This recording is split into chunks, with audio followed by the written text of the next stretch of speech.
Assalamualaikum warahmatullahi wabarakatuh. Selamat malam dan salam sejahtera untuk kita semua. Bapak, Ibu guru hebat peserta EGA yang berbahagia, tidak terasa kita sudah sampai di pertemuan yang kelima. Kita akan bahas mengenai refleksi dan juga aksi ya. Karena itulah adalah kunci dalam pengembangan profesional guru. Jadi memang untuk menjadi guru yang profesional itu wajib dimulai dengan kemampuan untuk melakukan refleksi. Refleksi dan aksi itu adalah dua aktivitas yang bisa menjadi dasar kita di dalam mengembangkan profesionalisme yang berkelanjutan dan bermakna. Kenapa ya kita harus melakukan refleksi? Atau kenapa ya refleksi itu penting? Nah, kenapa? Karena memang refleksi adalah jantung dari pembelajaran profesional. Ya tentu tanpa refleksi, pengalaman mengajar itu hanya menjadi sebuah rutinitas, sebuah udah menghilang, sekedar pelepas tanggung jawab begitu.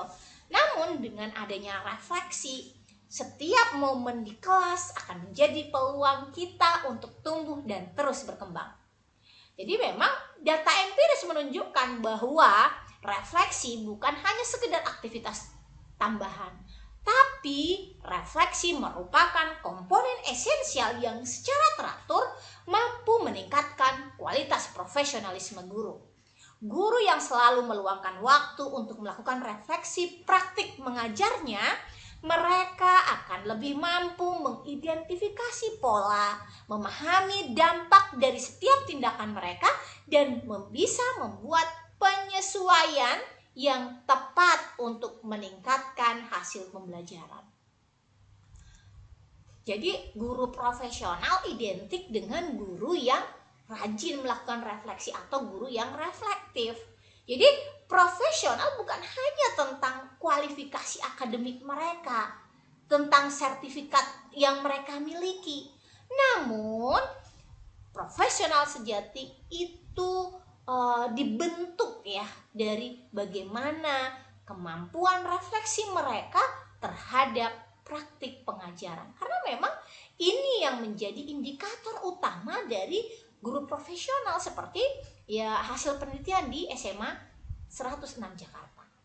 Jadi guru yang reflektif punya kesadaran diri yang tinggi dan terus mencari cara untuk meningkatkan kualitas pembelajaran mereka. Ada banyak manfaat dari refleksi yang mendalam. Yang pertama, mampu memahami kekuatan dan juga kelemahan diri kita di dalam praktik pengajaran secara jujur, ya. Kemudian yang kedua, kita bisa mengidentifikasi bagian-bagian mana nih yang perlu kita kembangkan. Yang ketiga, kita bisa mengenali pola di dalam interaksi dengan siswa, ya. Dan yang selanjutnya, kita bisa membangun kesadaran tentang dampak atau pengaruh pengajaran yang kita berikan. Dan yang terakhir, kita bisa mengembangkan strategi perbaikan yang lebih konkret. Kita sesuai ya dengan apa sih yang sudah kita lakukan gitu. Jadi memang refleksi itu adalah cermin yang kita gunakan untuk perbaikan diri. Setiap pengalaman mengajar itu akan memberikan peluang bagi kita untuk belajar. Ketika kita bercermin ya melalui refleksi, atau kita lihat seperti apa nih praktik yang sudah kita lakukan, jadi kita bisa tahu kita itu seperti apa sebagai pendidik, dan kita bisa tahu bagaimana kita harus menjadi lebih baik gitu ya. Jadi karena kita tahu, kita lihat kembali apa yang sudah kita lakukan, apa-apa saja yang menurut kita masih kurang memuaskan, menurut kita bagaimana kita untuk bisa menjadi punya hasil yang maksimal. Tentu ada treatment tertentu yang akan kita buat supaya hasilnya lebih baik lagi. Itulah tadi pentingnya refleksi untuk perbaikan diri. Selain refleksi, ya tadi ya refleksi perenungan, kita juga perlu adanya jurnal ya untuk menuliskan refleksi kita tadi ya, atau jurnal refleksi gitu ya. Jadi menulis jurnal refleksi ya merupakan kemampuan yang dapat dipelajari tentu dan dipraktikkan. Jadi memang teknik untuk menulis jurnal refleksi itu penting banget kita pahami supaya jurnal refleksi yang kita buat benar-benar bermakna, benar-benar bisa jadi alat transformasi yang kuat untuk pengembangan profesional yang berkelanjutan tentunya. Sebenarnya apa sih jurnal refleksi? Nah, itu tadi yang muncul pertanyaan kita. Jadi, jurnal refleksi itu adalah catatan pribadi yang berisi evaluasi dan analisis pengalaman mengajar yang sistematis dan mendalam. Itu menurut Maimunah tahun 2025. Fungsi dari refleksi sendiri adalah sebagai media introspeksi diri yang menghubungkan antara rencana pembelajaran dengan hasil nyata kita di dalam kelas. Tujuannya untuk mengembangkan kesadaran profesional dan mendorong perbaikan berkelanjutan di dalam praktik mengajar. Jadi memang jurnal refleksi sedikit berbeda dengan buku harian ya. Jadi karena jurnal refleksi itu dokumen profesional yang membantu guru melihat kembali perkembangan proses mengajarnya tadi, praktik mengajarnya tadi, mengidentifikasi pola serta merencanakan. Ini yang penting, tindakan, perbaikan dan strategi yang dapat diukur. Jadi nanti rencana tindak lanjutnya nanti kita harus menggunakan SMART gitu. Oke, apa saja struktur dari jurnal refleksi? Ada 4 bagian ya, atau 4 struktur yang ada di jurnal refleksi minimal. Yang pertama adalah deskripsi kegiatan. Jadi di deskripsi kegiatan ini merupakan dokumentasi apa yang sebenarnya terjadi di kelas. Aktivitas yang dilakukan, respon dari siswa, dinamika yang muncul, serta momen-momen penting selama pembelajaran berlangsung. Itu akan kita tuliskan ya di deskripsi kegiatan. Kemudian di bagian yang kedua itu ada analisis dan evaluasi. Di sini kita akan mengidentifikasi apa yang sudah berhasil kita lakukan. Misalnya sudah baik, kenapa nih baik? Atau mungkin belum baik, kenapa belum baik? Tantangannya apa? Ya, gitu. Kemudian di dalam menganalisis tentu kita harus menggunakan data yang konkret seperti dari hasil dari kita lihat aktivitas partisipasi siswa di kelas seperti apa. Itu data yang bisa kita lakukan sebagai dasar analisis. Kemudian refleksi pribadi. Bagian refleksi pribadinya kita di sana menuliskan seperti apa perasaan kita, pemikiran kita, reaksi emosional kita gitu ya selama mengajar gitu. Bagaimana perasaan kita tentang pengalaman tersebut?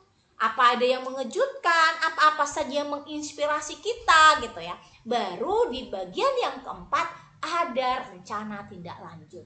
Kita di sana merumuskan langkah-langkah konkret untuk perbaikan pembelajaran berikutnya.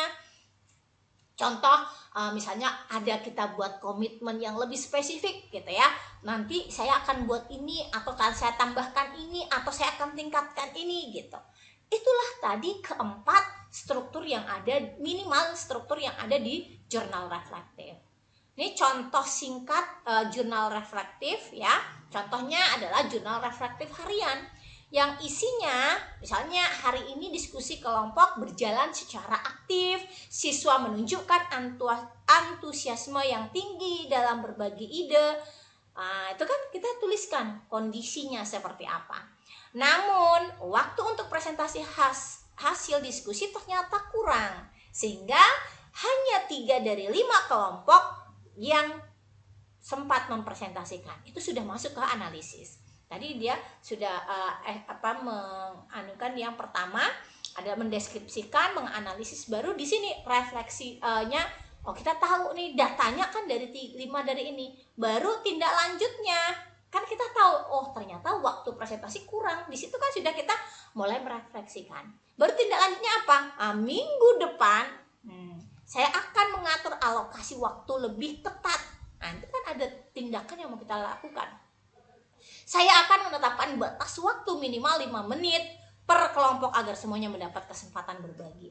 Ini contoh jurnal refleksi harian ya, yang bisa Bapak Ibu lakukan, karena memang di sini sederhana namun spesifik gitu, langsung ngarah tindakannya apa gitu.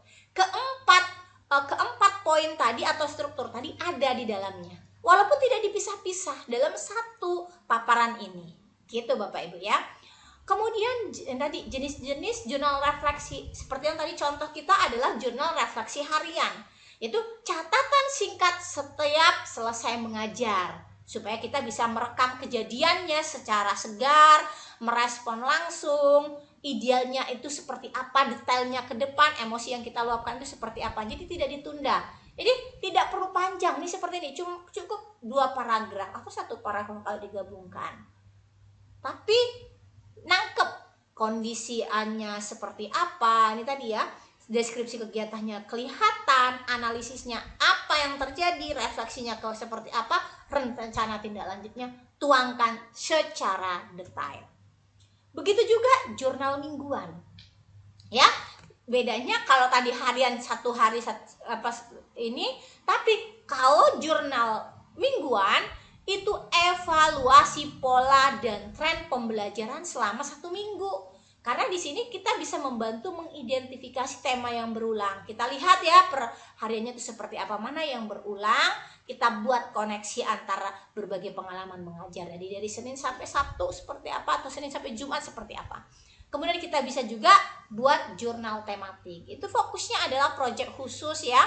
Misalnya dalam ini kita jurnal di topik apa gitu. Jadi berguna melacak perkembangan jangka panjang dalam area tertentu gitu. Kemudian jurnal kolaboratif itu ditulis bersama rekan guru untuk mendapatkan persepsi yang berbeda dan saling belajar kita, karena kita bisa tukar catatan atau apa, menulis bareng catatannya supaya sama-sama, misalnya kita diobservasi oleh teman kita gitu ya, kita ngerasanya seperti ini, teman kita ngerasanya seperti apa. Disitulah bisa kita perbaikan. Kalau dulu kita mengenal ada PTK ya Bapak Ibu, harus ada observer, itu sebenarnya seperti itu yang diinginkannya gitu ya. Oke, baik. Jadi di sini ada tips menulis jurnal refleksi. Ada 5 tipsnya. Yang pertama, gunakan bahasa jujur dan pribadi. Jadi kita tuliskan apa yang kita rasakan. Nggak usah takut mengakui kesalahan atau ketidakpastian ya gitu. Jadi ya kuncinya jujur aja gitu. Tuliskan apa yang kita rasakan, apa yang mau kita lakukan. Jadi jangan kita tuliskan yang tidak bisa kita lakukan, tapi lakukan yang kita tuliskan yang kita lakukan. Nah, gitulah ya. Fokus pada pembelajaran. Jadi fokusnya adalah bagaimana kita menulisnya, intinya adalah dari sisi yaitu tadi bagaimana proses pembelajaran secara teknis maupun administratif. Jadi kita bisa menggali lebih dalam bagaimana proses belajar siswanya, bagaimana pengajaran yang kita lakukan begitu. Sertakan contohnya ya. Kemudian tuliskan secara rutin dan juga diskusikan dengan mentor kita. Apakah ini sudah benar nih? Apakah perlu apa nih? Gitu. Jadi kita bisa bagikan hasil refleksinya kita terhadap mentor kita atau rekan sejawat yang merasa kita lebih percaya gitu ya. Gitu. Jadi supaya kita dapat masukan ya dari orang lain yang nantinya bisa meningkatkan. Jadi kadang kita belum berani mengakui kesalahan diri sendiri, apalagi kita dapat umpan balik atau feedback dari orang lain yang mungkin kita merasa akan kurang gitu. Jadi nggak apa-apa, kita biasa belajar dari sebuah kesalahan karena memang semuanya itu butuh proses. Baik, jadi memang menulis itu untuk mengubah. Artinya kita nulis jurnal refleksi ini, kita bukan sekedar untuk mendokumentasikan pengalaman kita, tapi niatkan kita itu untuk perubahan. Jadi kita memang harus bisa menciptakan ruang untuk perubahan, membuka pintu untuk bertumbuh. Jadi kita harus siap untuk dikritik gitu loh. Jadi karena memang kita harus bisa meletakkan fondasi ini ya untuk menjadi yang lebih baik. Jadi nggak apa-apa kita dikritik ya, nggak apa-apa kita dikomentarin gitu, karena memang kita butuh komentar, butuh kritik yang bisa membangun kita menjadi lebih baik lagi. Oke, baik, selanjutnya adalah merancang aksi menjadi guru visioner. Kalau refleksi yang sudah kita bahas tadi sampai kita tuliskan di jurnal refleksi, tanpa adanya aksi itu tentu belum lengkap. Maka perlu adanya aksi supaya langkah perubahan yang kita lakukan benar-benar nyata, ada perubahan signifikan baik di dalam proses mengajar maupun kehidupan siswanya kita, ya.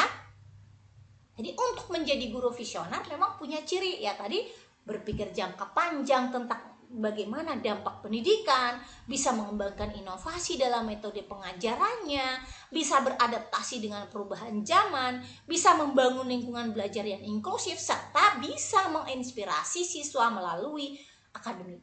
Jadi memang guru visioner itu mau bisa memahami gitu ya peran mereka yang tidak hanya sekedar transfer knowledge, tapi mereka lah sebagai pembentuk karakter, mereka yang akan membangun kepercayaan diri dan mempersiapkan generasi-generasi muda yang akan datang untuk bisa menghadapi tantangan yang mungkin memang belum pernah ada sebelumnya.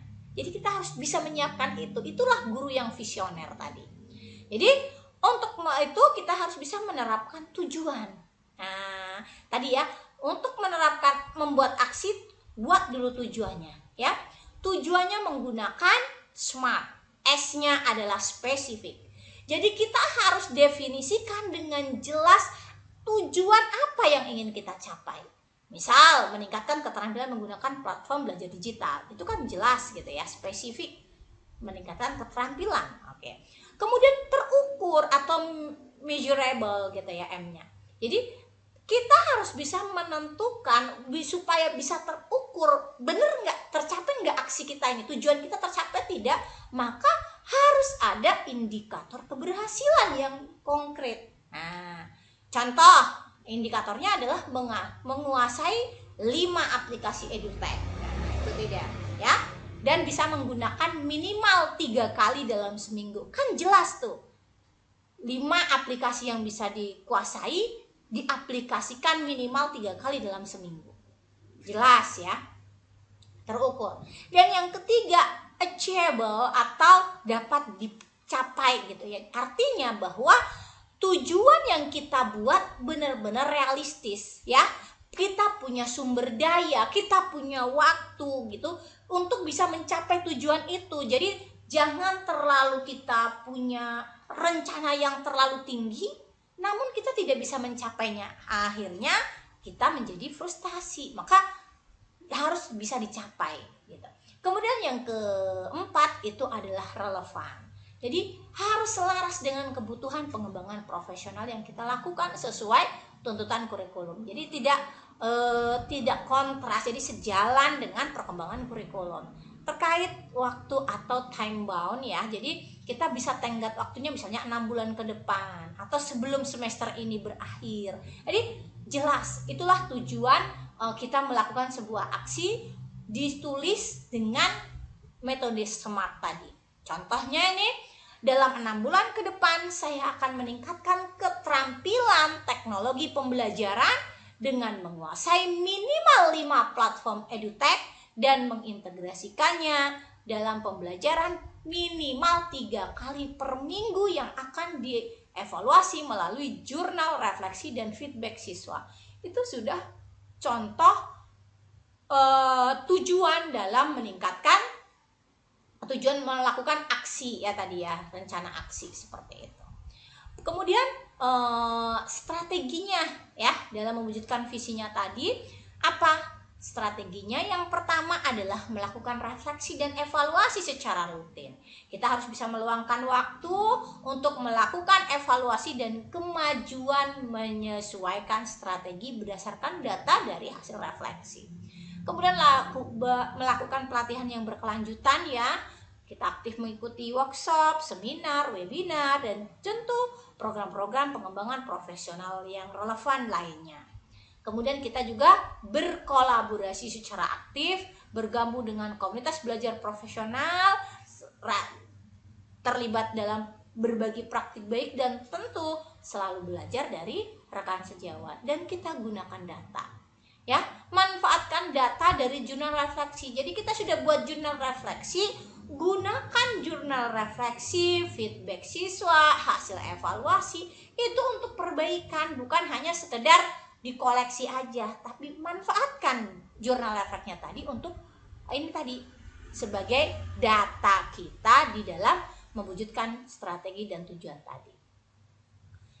Oke Bapak Ibu, jadi memang dari refleksi ke aksi nyata samalah dengan kita mau melangkah, misalnya mau melangkah 1000 mil, tentu kita lalui step by step, satu langkah demi satu langkah. Jadi setiap refleksi adalah langkah pertama, dan aksi itu adalah bukti komitmen kita untuk menjadikan pendidik yang lebih baik. Jadi kita selalu melihat kembali, bahasnya kalau kita naik kendaraan pakai spion ke belakang itu seperti apa ya. Kita bercermin kembali seperti apa yang sudah kita lakukan, perbaikan apa yang cocoknya kita ke depannya nanti supaya kita bisa lebih baik dan lebih baik lagi. Jadi ketika refleksi bertemu dengan aksi, tentu transformasi akan terjadi. Baik Bapak Ibu, itu tadi mengenai refleksi ya, yang sudah kita bahas, bagaimana kita melakukan refleksi sebagai pondasi perubahan untuk menyusun rencana aksi kita ke depannya seperti apa. Jadi memang refleksi bukan hanya sekedar evaluasi rutin, tapi fondasi kokoh untuk mengembangkan profesional yang berkelanjutan. Kemudian kita bisa gunakan jurnal refleksi sebagai alat untuk introspeksi mendalam dan perencanaan aksi yang lebih strategis. Kemudian kita bisa wujudkan visi yang jelas dan strategi yang terukur untuk menjadi guru yang lebih siap menghadapi tantangan masa depan. Mari Bapak Ibu kita mulai refleksi dengan bertindak sekarang. Jadi kita memang harus bisa menjadikan refleksi sebagai kebiasaan utama dalam perjalanan profesional kita. Ya, kita bisa mulai dari hal yang kecil, refleksi 10 menit setiap hari ya setelah mengajar. Kemudian perlu kita siapkan jurnal refleksi ya. Pilih yang paling sesuai untuk diri kita masing-masing. Mau itu refleksinya harian, mau itu mingguan gitu, tapi jangan sampai jurnal refleksi hanya sebulan sekali. Kemudian buat aksi konkret ya, buat rencana aksi nyata kita yang konkret yang bisa Bapak Ibu lakukan. Tetapkan satu tujuan yang SMART untuk sebulan atau 6 bulan ke depan. Ingat Bapak Ibu bahwa setiap guru hebat pernah menjadi guru pemula. Yang membedakan adalah kemauan untuk terus belajar, refleksi jujur tentang praktik mengajar, dan keberanian mengambil tindakan perbaikan. Jadi Bapak Ibu memiliki semua yang diperlukan untuk menjadi guru yang visioner dan menginspirasi generasi yang akan datang. Demikian Bapak Ibu materi kita pada malam hari ini, dan juga berakhir juga pertemuan kita di bulan ini mengenai Smart Teacher. Terima kasih.